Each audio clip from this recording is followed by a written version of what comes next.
Hello sir, welcome to social post. Hello Nihal గారు. Sir, rupee value అనేది మనకి when డాలర్‌తో కంపేర్ చేసుకున్నట్లయితే డిప్రిసియేషన్ అవుతుంది.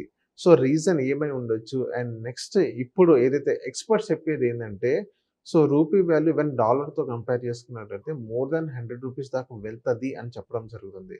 ఇందులో ఎంతవరకు ఫ్యాక్ట్ ఉంది? నిహాల్ గారు, మనం లాస్ట్ 1, 2 మంత్స్ నుంచి చూస్తుంటే రూపీ డిప్రిషియేట్ అవుతుంది. మెయిన్ రీజన్స్ కింద మనం అర్థం చేసుకుంటే సార్, బేసికల్‌గా ఫస్ట్ మెయిన్ రీజన్ ఏంటంటే జియోపొలిటికల్ కాన్‌ఫ్లిక్ట్స్.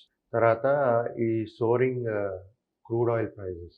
ఎందుకు అంటే మన జనరల్‌గా మన ఆయిల్ ఇంపోర్ట్ చేస్తాం. 80% of the oil we import from other countries. So, బేసికల్‌గా ఎప్పుడైతే ఈ ట్రేడింగ్ అవుతూ ఉంటుందో మన డాలర్స్‌లో చేయాల్సొస్తూ ఉంటుంది. సో, ఎప్పుడైతే ఈసారి ఈ $60 నుంచి $70 నుంచి 110, $120కెళ్ళినప్పుడు అంటే మన we are spending almost double. So, ఈ ఈ సోరింగ్ క్రూడ్ ఆయిల్ ప్రైస్ ఒక మెయిన్ రీజన్. రూపీ డిప్రిషియేట్ అయ్యే కారణం అది. సరే, ఇంకోటేంటంటే ఎఫ్ఐఐ సెల్లింగ్.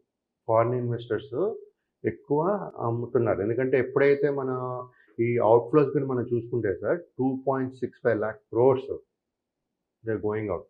ఫ్రీక్వెంట్‌గా ఏంటంటే ఇలాంటి గ్లోబల్ సినారియోస్ ఉన్నప్పుడు ఏదైతే కరెన్సీ స్ట్రాంగ్ ఉంటుందో అలాంటి కంట్రీస్‌కి వీళ్ళు వెళ్ళిపోతుంటారు. సో, జనరల్‌గా ఇప్పుడేంటంటే మన రూపీ డిప్రిసియేషన్ అవ్వడం వల్ల ప్రతి ఒక్కరు డాలర్ వైపు వెళ్తున్నారు. సో, యూఎస్ మార్కెట్స్‌లో ఇన్వెస్ట్ చేస్తున్నారు. సో, ఇదొక మెయిన్ రీజన్ సార్. తర్వాత ఇంకోటేంటంటే సార్, మనం మనం మాట్లాడుకున్నట్టుగా యూఎస్ డాలర్ స్ట్రాంగ్ అవుతూ ఉంది. మన ప్లస్ యూఎస్ ఈల్డ్స్ కూడా పెరుగుతుంది. సో, దానివల్ల ఏంటంటే ఇప్పుడు ప్రతి ఒక్కరు ఎవరైతే ఇండియన్ మార్కెట్‌లో చూసేవారో వాళ్ళందరూ అటెళ్ళిపోతున్నారు. సో, అదొక రీజన్.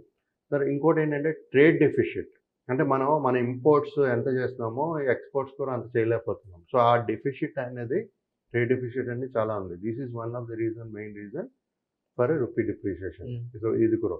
సరే, ఇంకోటేంటంటే గ్లోబల్ అండ్ ట్రేడ్ అన్‌సర్టెనిటీస్. ఇప్పుడు ట్రంప్ చూసుకుంటుంటే లాస్ట్ ఒక 6 మంత్స్ నుంచి టారిఫ్స్ ఇటు అటు అవును. మారుస్తూనే ఉంటున్నాడు. సో, ఇదొక మెయిన్ రీజన్. ఇవన్నీ ఎప్పుడైతే మనకి సెటిల్ అవుతుందో, ఒక సస్టైన్డ్ సొల్యూషన్ గాని వస్తే మన రూపీ అనేది మళ్ళీ నార్మల్‌గా మీరు చెప్పినట్టుగా 100 టచ్ అయ్యే ఛాన్సెస్ కూడా ఉంటాయి. ఇప్పుడు మన క్రూడ్ ఆయిల్ చూసుకుంటే 110 నుంచి 120 వెళ్ళి మళ్ళీ ఇప్పుడు 96 దగ్గర ఉంది. మన ఇండియన్ రూపీ కూడా చూసుకుంటే ₹97 అగైన్స్ట్ $1. సో, ఎళ్ళే ఛాన్సెస్ ఉంటది. ఎందుకంటే ఇంకా సొల్యూషన్ అనేది క్లియర్‌గా కనబడలేదు.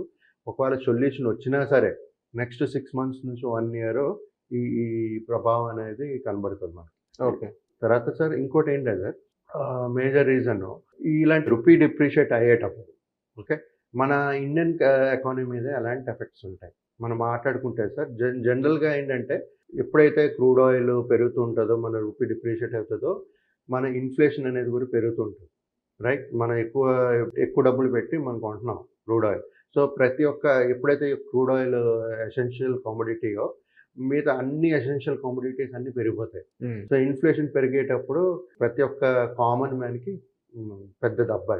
సో, చాలా ఇన్‌ఫ్లేషన్ కంట్రోల్ చేసి ఈ ఆర్‌బీఐ గాని ఇవన్నీ మెజర్స్ గాని తీసుకోగలిగితే కరెక్ట్‌గా మనం మనం సస్టైన్ అవ్వగలుగుతాం. లేకపోతే కామన్ మ్యాన్ ఎవరైతే పూర్ పీపుల్ ఉన్నారో చాలా సఫర్ అవుతుంది. ఓకే. ఓకే. సార్, ఇంకోటేంటంటే సార్, మన మన రీసెంట్‌గా మన మోదీ గారు చూసినప్పుడు ఏమన్నారు? కొన్ని రిస్ట్రిక్షన్స్ పెట్టారు గవర్నమెంట్ వైపు నుంచి. ఇంపోర్ట్ ఆఫ్ గోల్డ్స్ రిస్ట్రిక్షన్స్ పెట్టారు. 100 కేజీస్ ఆఫ్ ఎంతో అని. తర్వాత మళ్ళీ అది 50% గాని అవుతే గాని మళ్ళీ కొనడానికి లేదు. తర్వాత జనాలకి ఏం చెప్పారు? Consumption of oil, petrol, gas తగ్గించండి అన్నారు. వర్క్ ఫ్రమ్ హోమ్ చేయండి అన్నారు. సో, ఇవన్నీ ఏంటంటే ఒక రెమెడీస్. ఈ ప్రైస్ కంట్రోల్ చేస్తూ మన ఇన్‌ఫ్లేషన్ కూడా కంట్రోల్ చేసుకుంటున్నట్టుగా. సో దట్ ఎప్పుడైతే ఇవన్నీ చేసేటప్పుడు మన రూపీ కూడా కొంచెం డిప్రిషియేట్ స్ట్రాంగ్. అవ్వకుండా ఉండే ఛాన్సెస్ ఉంటాయి. అంటే ఇలా ఎన్ని మంత్స్ నుంచి చేయాలి సార్? ఇప్పుడు ఏదైతే ఆయిల్ కన్జంప్షన్ తక్కువ చేయడం గాని, సో, ఇలా చేయడం అంటే సో, ఎన్ని మంత్స్ వరకు ఇలా చేయాల్సొస్తది? ఇప్పుడు సార్, ఎందుకంటే ఇప్పుడు ఎవరు ఎన్ని మంత్స్ ఎన్ని రోజుల వరకు ఇది ఉంటదని చెప్పలేరు. ఎందుకంటే అక్కడ సొల్యూషన్ అనేది ఇంకా రావట్లేదు. గ్లోబల్ పొలిటికల్ సిట్యుయేషన్స్ ఏదైతే అన్‌సర్టెనిటీస్ ఉన్నాయో, వార్ ఉందో, అది ఇంకా యాస్కలేట్ అవుతుందే తప్పించి ఒక సొల్యూషన్ కొలుక్కని రావట్లేదు.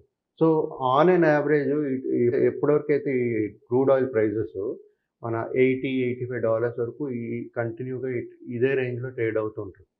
సో ఇంకా ఒకవేళ 100, 110 మళ్ళీ అలాగెళ్తే మళ్ళీ ఈ రూపీ డిప్రిషియేషన్ అన్నీ కనబడుతుంది మనకి. బట్ లాంగర్ ఒక 6 మంత్స్ నుంచి 1 ఇయర్ చూసుకుంటే మాత్రం ఈ ఆయిల్ ప్రైజెస్ గానీ, లేకపోతే ఎప్పుడైతే సిట్యుయేషన్ అణగిపోతుందో ఇమ్మీడియేట్‌గా మనకి రిలీఫ్ అయితే రాదు.